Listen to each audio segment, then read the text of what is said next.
Salut à tous, j'espère que vous allez bien et que vous êtes prêts pour ce qui va arriver ce soir parce que selon moi, la journée d'aujourd'hui risque d'être décisive pour le marché crypto-monnaie sur toute l'année 2025. Et pourquoi je dis ça? Eh bien tout simplement parce que dans 3 heures, donc ce soir à 20 heures heure française, on a la réunion du FOMC avec l'annonce des taux d'intérêt et le discours derrière de Jérôme Powell.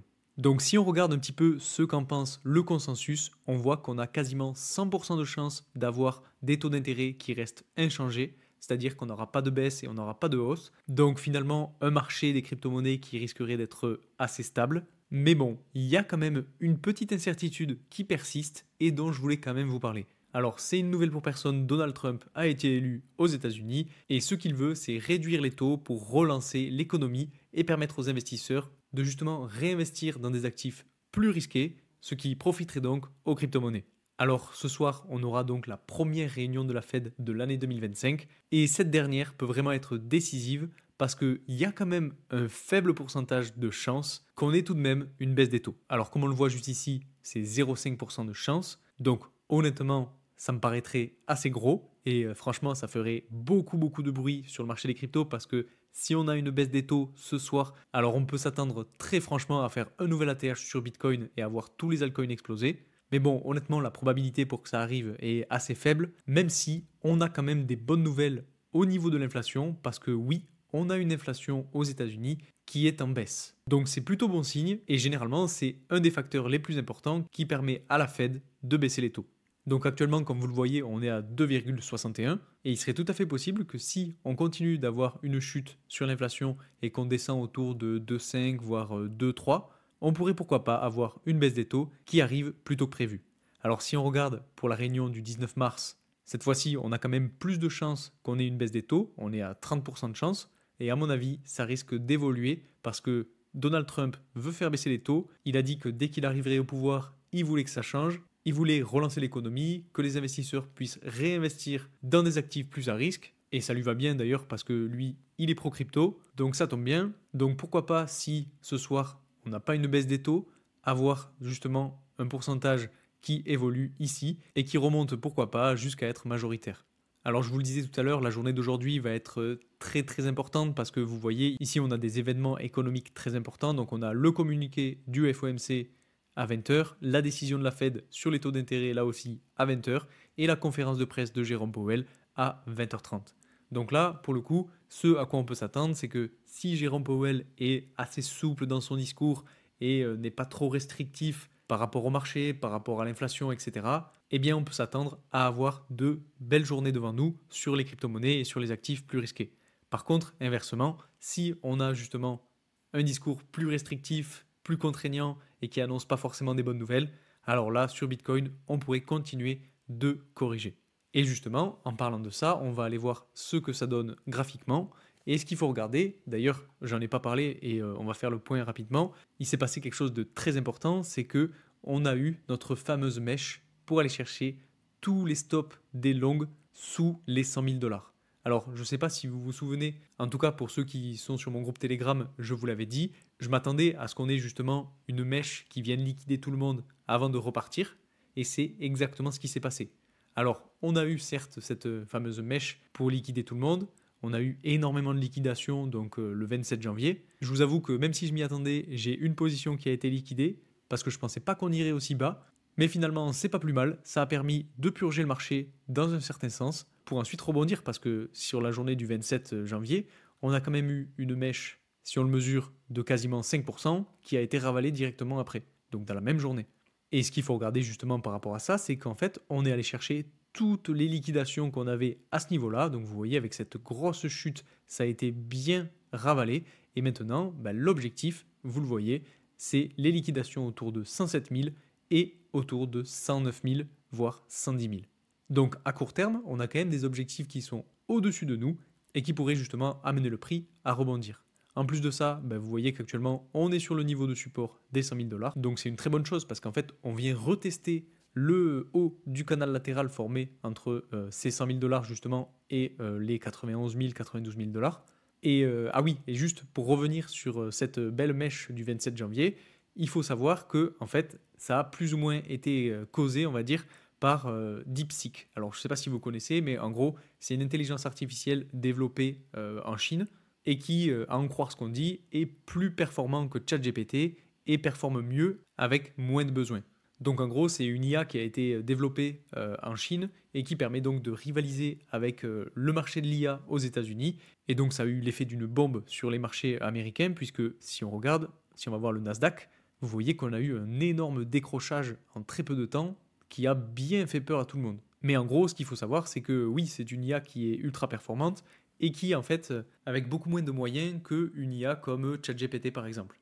Donc je pense que vous allez être amené à entendre parler de cette entreprise, en tout cas de cette intelligence artificielle. Vous allez voir ce logo apparaître pas mal de fois dans les prochains jours, peut-être même les prochaines semaines.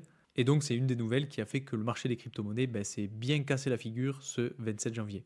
Donc maintenant, si on analyse un petit peu plus précisément ce qui s'est passé, donc on peut voir déjà ce qui est pas trop mal et qui est même très très propre d'ailleurs, c'est qu'en fait cette mèche elle est venue chercher la tendance baissière qu'on avait juste ici, que je vous avais déjà tracée et que je vous avais dit que si jamais on cassait à la hausse cette tendance, eh bien on repassait en tendance haussière. Là c'est le cas, finalement on est repassé en tendance haussière et justement comme je vous le disais, on est venu chercher le niveau de support des 100 000 dollars et en fait on est en train de rebondir dessus.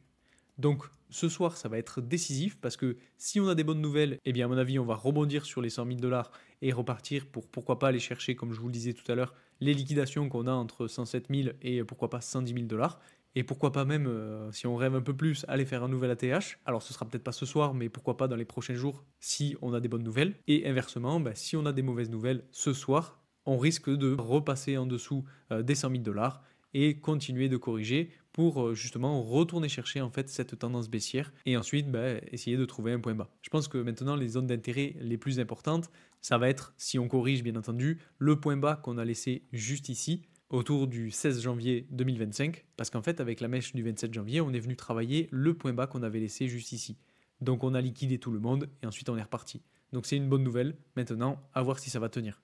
Ah oui, et puis aussi, je voulais vous parler du RSI sur Bitcoin parce que ce qu'il faut regarder et qui est là aussi très propre et ce que je vous disais sur Telegram, d'ailleurs pour ceux qui ne sont pas encore sur le Telegram, n'hésitez pas à m'y rejoindre, le lien est en description et puis je vous partage des analyses quasiment tous les jours avec les crypto-monnaies sur lesquelles je recharge, quand est-ce que je vends, quand est-ce que j'achète, etc.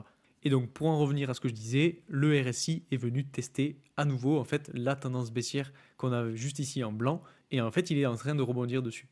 Donc c'est plutôt bon signe là aussi. On a un niveau de support sur le RSI, on a un niveau de support sur le prix et on a pourquoi pas une soirée qui va être décisive. Donc attention à vous parce qu'on risque d'avoir de la volatilité. Ça peut être justement la journée qui va déclencher le bull run 2025, mais ça peut aussi malheureusement être une journée qu'on terminera encore une fois dans le rouge. Donc honnêtement là c'est très compliqué d'avoir des prédictions là-dessus parce que on ne sait pas ce que ça peut donner, on n'est pas dans la tête de Jérôme Powell, on ne sait pas ce qu'il va annoncer, mais bon on a quand même des tendances qui se dégagent et on a des informations macroéconomiques qui nous aident à réfléchir. Donc même s'il ne baisse pas les taux d'intérêt ce soir, ce sera que partie remise parce qu'on aura la réunion du 19 mars qui sera selon moi décisive et en fait je pense même que ce ne sera pas le 19 mars qu'on aura une poussée à la hausse, ce sera bien avant parce que les gens vont commencer à pricer les nouvelles et donc limite même au moment de l'annonce de la baisse des taux, on risque de ne pas avoir de mouvement comme d'habitude puisque le marché aura déjà pricé la nouvelle et on sera peut-être déjà lancé. Enfin bref, je vous ai aussi partagé sur Telegram 5 crypto-monnaies sur lesquelles j'ai rechargé pendant justement la phase de correction. Je vous ai dit que j'en ferai l'analyse, alors je ne vais pas pouvoir la faire aujourd'hui parce que je suis un petit peu pressé. Je vous la ferai vendredi dans une autre vidéo. Donc ne m'en voulez pas, dans tous les cas si vous voulez les infos c'est sur Telegram. Et juste avant de se quitter, je voulais quand même aller voir l'Ethereum pour essayer d'analyser ce qui est en train de se passer parce que sur Ethereum, on le sait, il y a beaucoup de mèmes d'ailleurs qui tournent là-dessus. Ethereum ne performe pas autant que tous les autres altcoins et il est en train de perdre des places. Alors pas des places au classement CoinMarketCap, parce que quand on regarde, oui, il est toujours second, mais plutôt des places dans les têtes des investisseurs, parce que c'est une crypto-monnaie qui est majeure dans l'écosystème, qui a déjà fait ses preuves, mais qui aujourd'hui performe moins bien. Donc ce qu'il faut regarder tout de même, c'est que on est toujours dans ce triangle qui est formé par la tendance baissière et le niveau de support. En fait, c'est très important puisque on est venu taper plusieurs fois dessus. Je vous disais que à force de taper dessus, il faudrait qu'on la casse à la hausse. Pour l'instant, on l'a toujours pas cassé à la hausse. On a eu les nouvelles macroéconomiques qui ont fait que justement on a eu de la correction, donc on n'a pas pu breaker.